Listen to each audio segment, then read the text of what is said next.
Bismillahirrahmanirrahim. Ya, bersama saya lagi Pak Ilham. Di sini saya akan mengampu mata pelajaran sistem komputer. Ya, sebelum kita lakukan pembelajaran, marilah kita berdoa agar ilmu yang kita peroleh bisa bermanfaat bagi kita semua. Berdoa dimulai.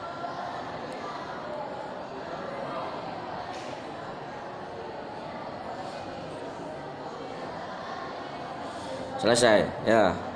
Untuk yang pertama kita akan pengenalan apa itu sistem komputer. Nah, sistem komputer ialah jaringan elemen-elemen yang saling terhubung, terbentuk satu sama lain atau satu kesatuan untuk melaksanakan suatu tujuan tertentu. Nah, jadi sistem komputer itu kumpulan yang saling terhubung satu sama lain. Nah, tujuan pokok sistem komputer itu apa? Nah, saya bilang keliru. Ada pertanyaan gitu. Langsung saja. Tujuan pokok sistem komputer ialah mengolah data untuk menghasilkan informasi. Nah, jadi tujuan sistem komputer ialah mengolah data untuk menghasilkan informasi. Nah, supaya tujuan itu terbentuk atau tercapai, sistem komputer itu membutuhkan elemen-elemen. Dan elemen-elemen itu apa? Nah, tadi kan ada pengertiannya tadi, jaringan atau elemen-elemen yang saling terhubung. Nah, elemen-elemennya itu ini apa? Nah, elemen-elemennya itu ada hardware, software, dan brainware. Nah, jadi untuk mencapai tujuan sistem komputer itu harus mempunyai elemen-elemen tadi. Apa itu hardware? Apa itu software? Dan apa itu brainware? Nah, kita jelaskan satu persatu. Hardware ialah perangkat keras sistem komputer secara fisik yang bisa terlihat atau bisa dipegang. Contohnya komputer itu sendiri, monitor, ya, terus keyboard, mouse, terus apa lagi banyak, ya, hard disk dan lain-lain. Elemen-elemennya yang saling terhubung agar komputer itu bisa menyala, dan nanti bisa menghasilkan tujuan sistem komputer itu tersebut. Nah, yang kedua software. Software ialah perangkat lunak. Nah, perangkat lunak ini perangkat yang tidak bisa dilihat tapi bisa dioperasikan. Nah, contohnya sistem operasi.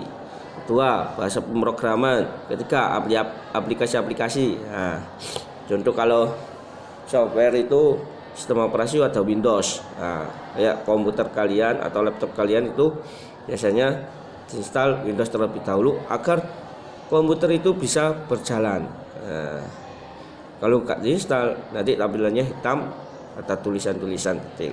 Nah, yang kedua tadi bahasa pemrograman. Bahasa pemrograman itu ada banyak, ada Visual Basic, terus ada Pascal, ada Java, dan banyak lagi. Nah, itu contoh beberapa. Yang ketiga aplikasi. Ya, aplikasi ini banyak, ada antivirus, ada browser, dan ada apalagi Microsoft Word, Excel, dan lain-lain. Ya, itu untuk software. Software ialah perangkat lunak yang tidak bisa dipegang tapi bisa digunakan.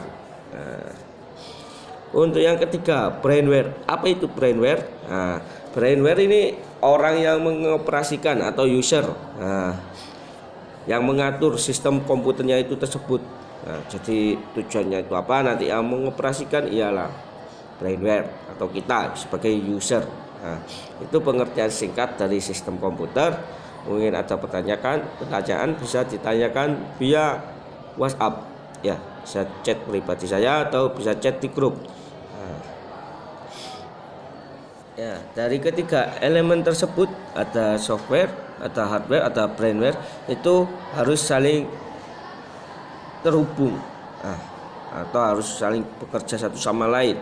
Apabila ada satu yang tidak bekerja, sama hardware komputernya mati, otomatis tidak bisa, sistem komputer tidak bisa berjalan. Nah, atau yang kedua, softwarenya gak ada, percuma. kita ada komputer tapi nggak ada softwarenya. Yang ketiga, kita ada komputer, kita ada software, tapi kita nggak ada yang menjalankan. Nah, atau brainware-nya, usernya nggak ada. Ya percuma, masa komputernya jalan sendiri. Ya, jadi tetap ketiga elemen-elemen tersebut harus saling terhubung dan membentuk suatu kesatuan.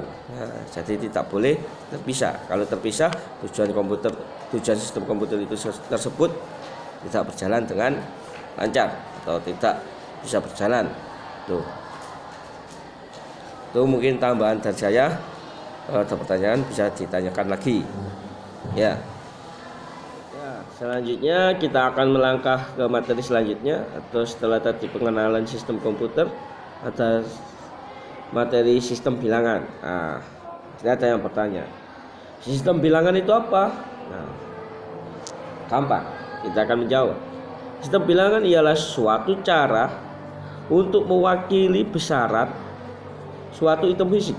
Nah, sistem bilangan menggunakan basis atau base atau radix.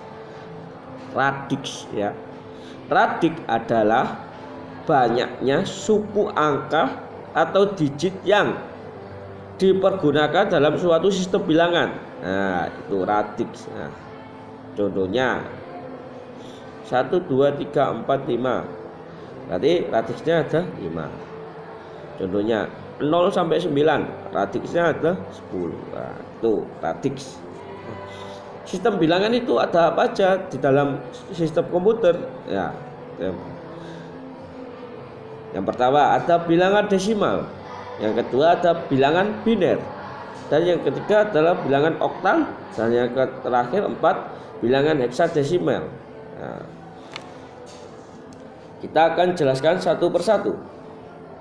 Nah, yang pertama bilangan desimal. Nah, bilangan desimal ini ialah apa? Bilangan yang radixnya 10.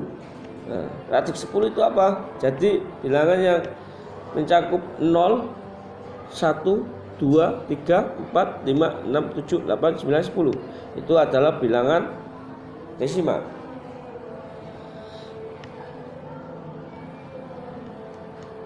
Ya, paham sampai sini? Ada yang ditanyakan?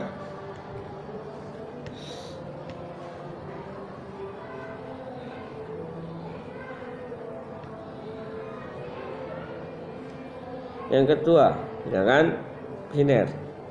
Ya, untuk selanjutnya yaitu ada yang bertanya, Pak, sistem bilangan itu ada apa aja? Nah, yang pertama ada bilangan desimal, bilangan biner, bilangan oktal, dan bilangan heksadesimal. Nah, jadi saya berikan contoh satu untuk bilangan desimal. Nah, bilangan desimal itu apa? Nah, ada yang tanya lagi. Bilangan desimal ialah bilangan yang mempunyai radix atau basis 10. Nah, tadi sudah dijelaskan. Basis atau radix itu apa?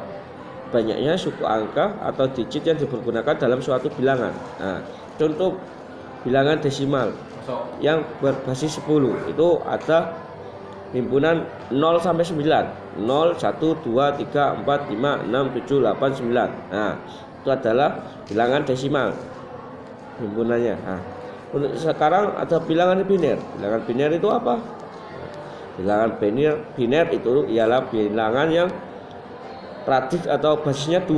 Nah, jadi radix 2 itu apa aja, Pak?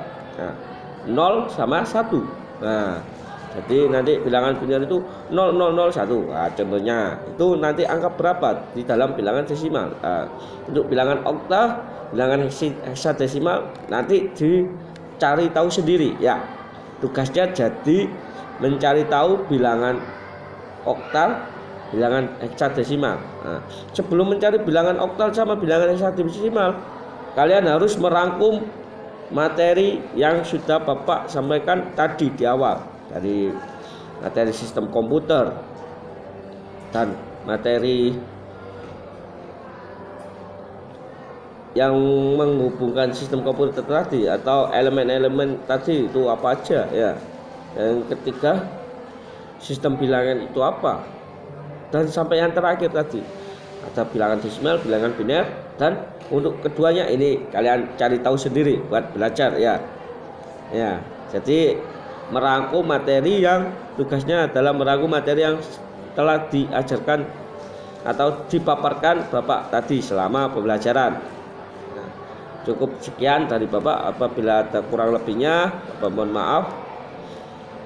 Untuk sebelum mengakhiri pembelajaran, marilah kita berdoa agar ilmu yang kita dapatkan bisa bermanfaat bagi kita semua. Doa mulai. Selesai. Terima kasih.